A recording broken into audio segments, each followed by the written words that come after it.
I think one of the biggest influences for Legendary Kingdoms must be the Fabled Land series of adventure game books.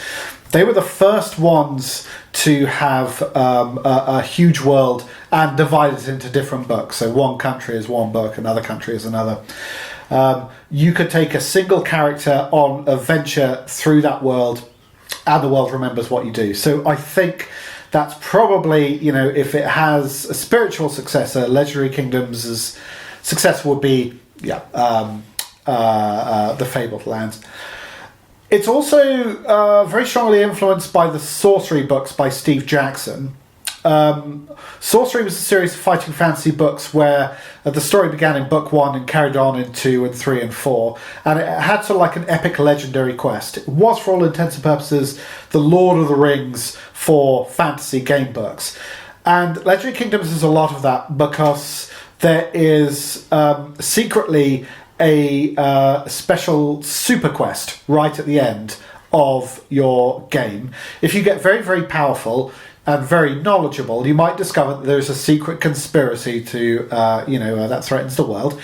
And there might be things you can do about it. And hidden in every single book are areas for super powerful characters. Now, you don't have to worry about it. You won't accidentally stumble into them because they're very well hidden.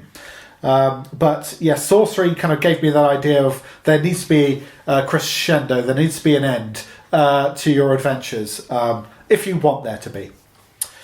My last inspiration would have to be the Dungeons and Dragons campaigns that I've done over the years.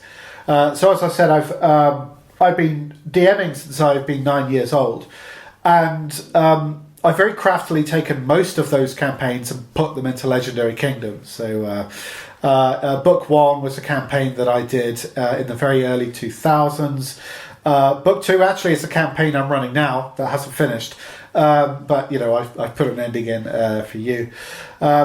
Pretty much every series is based after campaigns which I've done, some of which have lasted kind of 5 years. So there's a lot of depth in each of them. I've brought a lot of that sort of personal history into the books. So hopefully that'll become obvious when you play that there's a great deal going on and a lot to sink your teeth into.